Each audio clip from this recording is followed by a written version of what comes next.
It all began on a stormy Friday night. The kind of night when the wind sounds like it's whispering secrets through the trees, and the rain patters on the windows like tiny ghostly fingers. Inside the old Miller house, the lights flickered as thunder rolled across the sky. "Let's make a pillow fort," shouted Emma, the oldest of the 3 Miller kids. "Yeah," cried Max, her little brother waving a blanket like a flag. Even baby Lily clapped her hands, though she was more interested in chewing on a pillow corner. Before long, the living room was transformed. Chairs flipped over, blankets draped across them, and dozens of pillows stacked high like castle walls. They even had a flashlight inside, glowing softly like a campfire in the dark. "It's our fortress," said Emma proudly. "Nothing scary can get us in here." But just then, the lights went out. The kids froze. The house went silent except for the sound of the rain and a long, low creak from upstairs. "Maybe it's just the wind," whispered Max. "Maybe," said Emma. "But we better stay in the fort, just in case." They huddled close as thunder boomed again. Then they heard it, a soft tap, tap, tap on the outside of the fort. "Who's there?"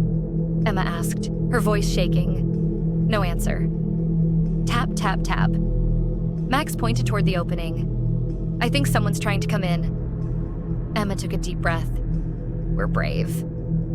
Fort rules. We protect each other." She reached out slowly with the flashlight, shining the beam toward the noise.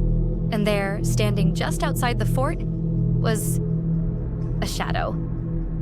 Not too tall, not too small, shaped kind of like a person. The kids screamed until the shadow sneezed. "Achoo!"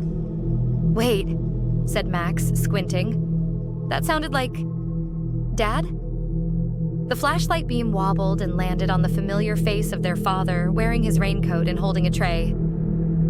"I brought you brave explorers some hot cocoa," he said, smiling. "Sorry I scared you. I couldn't find the light switch." The kids burst out laughing, relief flooding through the fort like sunshine after rain. But just as Dad handed over the cocoa, the baby giggled and pointed toward the corner of the fort. There, in the dim light, was a stuffed bunny. Except, it hadn't been there before. Emma frowned. "Wait, that's not Lily's bunny." They all stared. The bunny's button eyes gleamed and its head was slightly tilted, as if it was listening. For a moment, no one moved. Then Max crawled over and picked it up. There was something tucked under its paw, a tiny folded note. Emma took it and unfolded it slowly. The paper was soft and old, the writing curly and neat. "Greater than, thank you for fixing my fort.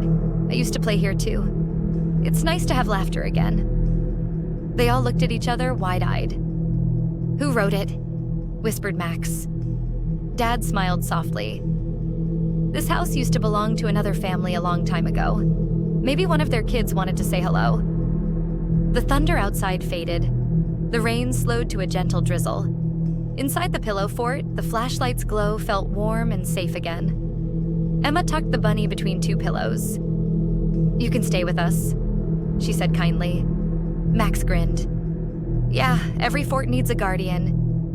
And from then on, every time they built a pillow fort, the little bunny appeared, waiting quietly, watching over them. Sometimes, when the room was quiet, the kids swore they could hear a faint giggle, a happy one, coming from somewhere inside the fort. But it wasn't scary anymore, because the Millers had learned something that night. Even in the dark, even in the storm, kindness turns ghosts into friends.